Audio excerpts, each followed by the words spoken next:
Everyone. अभिष्यन के बाद next topic हम बात करते हैं अधिमंत के बारे में। ये भी टॉपिक बहुत ज़्यादा इंपॉर्टेंट है, एग्जाम में कई बार पूछा गया है और इसका जो मॉडर्न कोरिलेशन है उसका भी अलग से क्वेश्चन एग्जाम में कई बार आया है। आप लास्ट ईयर के क्वेश्चंस पेपर उठा के देख सकते हो। तो टॉपिक बहुत इंपॉर्टेंट है, इसको ध्यान से आपको पढ़ना है। तो चलिए शुरू करते हैं।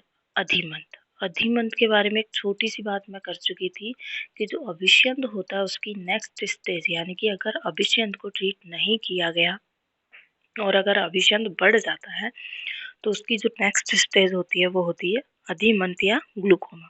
ठीक है, तो निदान क्या है कि मिथ्या आहार विहार सेवन करने वाले मनुष्यों में अभिष्यंद अगर बढ़ जाता है, यानी कि जैसे बोला जाता है ना कि अगर किसी व्यक्ति को पित्तज अतिसार है और फिर भी वो मिथ्या आहार विहार का सेवन करता है तो रक्त अतिसार हो जाता है। सेम वही कंडीशन है कि किसी पेशेंट को अभिष्यंद है और फिर वो मिथ्या आहार विहार करता है तो उसको अधिमंत रोग हो जाएगा। और इसमें होता क्या है, नेत्रों में तीव्र पीड़ा होती है। लक्षण का कोटेशन आपको याद करना है, बहुत खास है, 2 मार्क्स में कई बार पूछा भी गया है। तो उत्पाट्य एवात्यर्थम नेत्रम निर्भद्यते तथा शिरसो अर्धम यतम विद्यात अधिमंत सुलक्षण है।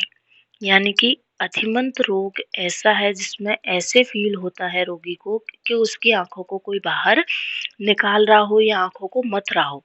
ठीक है, जैसे मथनी होती है उसी तरीके से आंखों को अगर कोई मथ रहा है या आंखों को बाहर निकाल रहा है, इस तरीके का अगर रोगी को फील होता है, इसका मतलब रोगी को क्या है, अधिमंत रोग है। और होता क्या है, सिर के आधे भाग में वेदना होती है।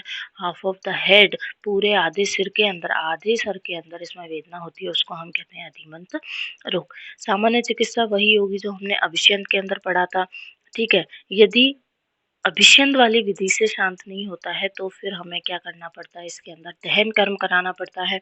और दहन कर्म, अग्नि कर्म कौन सी जगह कराएंगे, भ्रूणों के ऊपर, जो आईब्रोज है उनके ऊपर अग्नि कर्म कराना पड़ेगा अगर अभिष्यंद की चिकित्सा से ये ठीक नहीं हुआ तो जैसे अभिष्यंद हमारा 4 तरीके का था, वातज पित्तज कफज रक्तज, उसी तरीके से अधिमंत भी 4 तरीके का है। एक बात मैं पहले भी बोल चुकी हूँ कि दोनों का सन्निपातज भेद नहीं होता है, तो ये भी खास बात है। फ्लो में आपको वातज पित्तज कफज सन्निपातज नहीं करना है, याद रखना है रक्तज होता है, सन्निपातज नहीं होता है।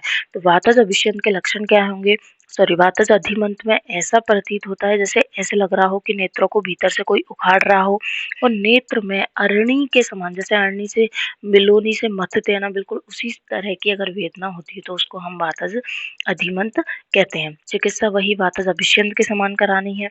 और चांदी के पात्र पर और क्या कर सकते हो कि एक आपको चांदी का पात्र लेना है, उस पर रूक्ष दही का मतलब क्या है, जिस पर मलाई ना हो, तो चांदी के पात्र पे हमें रूक्ष दही का लेप करना है। और सूखने के बाद जब दही और चांदी आपस में जो आपने लेप किया है वो सूखने के बाद जब नील वर्ण का हो जाए, सूख जाए, तब क्या करना है, उस दही को आपको खुरचना है। और खुरचने के बाद दही का पानी यानी कि मस्तू में पीस करके उसकी वर्ती बनानी है और नेत्र में लगाना है। तो ये वर्ती अगर नेत्र में लगाई जाती है इस तरीके से तो उससे वातज अधिमंत ठीक हो जाता है। ठीक है, क्या किया, चांदी का पात्र लिया, उस पर बिना मलाई के दही का लेप किया, सूख गया, वो नील वर्ण का हो गया, तो आपने पहचान लिया कि वो सूख गया और वो हमारे यूज लायक हो गया। तो सूखने के बाद उसको खुरचना है, खुरचने के बाद वर्ती बना के नेत्र में अंजन लगाना है। फिर आता है पित्तज अधिमंत। पित्तज अधिमंत में क्या होता है, नेत्र के अंदर रक्त वर्ण की रेखाओं से व्याप्त हो गया हो, बिल्कुल इस तरीके से लगेगा कि नेत्र जो है पूरी लाल लाल वर्ण की उसमें रेखाएं हो जाएंगी, स्राव होता हो और अग्नि से जलने के समान दाह और नेत्र गोलक यकृत पिंड के समान ताम्रवर्ण का। इसका लक्षण थोड़ा खास है, ध्यान रखना है। रक्त वर्ण की रेखाओं से व्याप्त किस में हो रहा है, रक्तज में नहीं हो रहा, पित्तज में हो रहा है, स्राव होगा। ठीक है, और ये तो आप पहचान ही लोगों के अग्नि से जलने के समान दाह होगा। और एक और खास बात, यकृत पिंडोपमम, यहाँ भी ये लक्षण आपको मिलेगा, यकृत पिंड के समान ये ताम्रवर्ण का आपको दिखाई देगा। ठीक है, नेत्र में क्षार लिप्त छत में जलन के समान अनुभूति हो, वर्तम के प्रांत भाग पक्व व श्रोत युक्त हो और आँखों में स्वेद की उत्पत्ति हो, सभी पदार्थ पीत दिखते हों, सभी चीज़ें पीली दिखाई दे रही हों और सिर में दाह हो और मूर्छा हो, ये सारे लक्षण जो होते हैं वो पित्तज अधिमंत के होते हैं, ठीक है? तो बिल्कुल जिस तरीके से कहीं छार लगाया जाए तो उस तरीके की छार में जो जलन होती है बिल्कुल उसी तरीके की प्रथम भागों में जलन होगी, स्वेलिंग होगी, तो इसका मतलब ये है कि रोगी को पित्तज अधिमंत रोग है। चिकित्सा इसकी वही करनी है जो हमने पित्तज अभिसंध के अंदर पढ़ी थी। फिर आता है कफज अधिमंत। कफज अधिमंत में सारे कफ वाले लक्षण आएंगे, जैसे कि शोफ अधिक होगा, कंडू होगी, स्राव होगा, शीतलता कफ की वजह से रहेगी, पिच्छलता रहेगी, भारी व मलयुक्त रहेंगी आंखें, क्योंकि कीचड़ ज्यादा आएगा, भारी रहेगी, मलयुक्त, मल का निर्माण ज्यादा होगा, रोमांच युक्त रहेंगी, ठीक है। और रोगी को प्रत्येक वस्तु जो है कष्ट से दिखाई दे, आंखें खोलने में कठिनाई होगी क्योंकि आंखों से स्राव ज्यादा हो रहा है, तो आंखें भरी भरी रहती हैं, इसलिए आंखों प्रत्येक वस्तु जो है उसको धूल से व्याप्त दिखाई दे, आंखें खोलने में उसको तकलीफ हो, ठीक है। और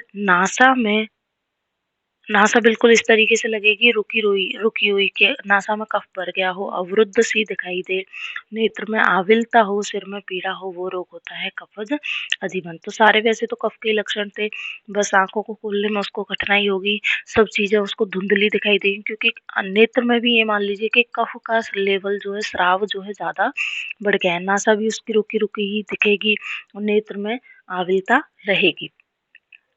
रक्तज अधिमंत में क्या होगा? चिकित्सा वही कफज अभिषेक के समान करेंगे। रक्तज अधिमंत में क्या होगा?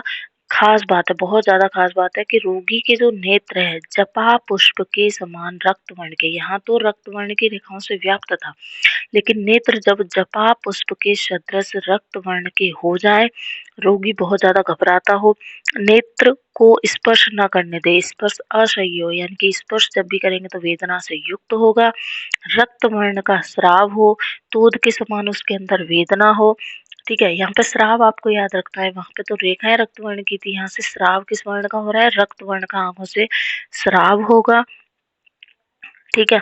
रोगी को सभी चीजें अग्नि के समान जलती हुई दिखाई दें, आंखें भी उसकी जल रही हो और आसपास पूरी सारी चीजें, जैसे पित्तज वाले में तो सभी चीजें उसको पीत दिखाई दे रही थी, रक्तज वाले में उसको आसपास की सारी चीजें लाल दिखाई देंगी और आंखों से स्राव भी कैसा होगा? लाल वर्ण का ही होगा। तो वो जो लक्षण होगा वो रक्तज अधिमंत का होगा। चिकित्सा हम जो करेंगे वो रक्तज अभिषेक के समान ही करेंगे। अब एक जो क्वेश्चन है वो यही पीसीटी में बहुत ज्यादा पूछा जाता है कि अगर आपने अधिमंत को भी ट्रीट नहीं किया तो कफज अधिमंत तो जो है 7 दिन में दृष्टि का नाश कर देता है, रक्तज वाला 5 दिन में, पित्तज वाला 6 दिन में और वातज वाला 6 दिन में और पित्तज वाला जो है तुरंत ही दृष्टि का नाश कर देता है, ठीक है। तो इसको याद रखिएगा, कफज अधिमंत 7 दिन में दृष्टि का नाश करेगा, रक्तज वाला 5 में, वातज वाला 6 दिन में और पित्तज वाला तत्काल ही दृष्टि का नाश कर देगा। तो ये तो था आपका अधिमंत रोग। अब इसका हम नेक्स्ट मॉडर्न कोरिलेशन पढ़ेंगे, वो है हमारा ग्लूकोमा। तो चलिए बात कर लेते हैं ग्लूकोमा के बारे में।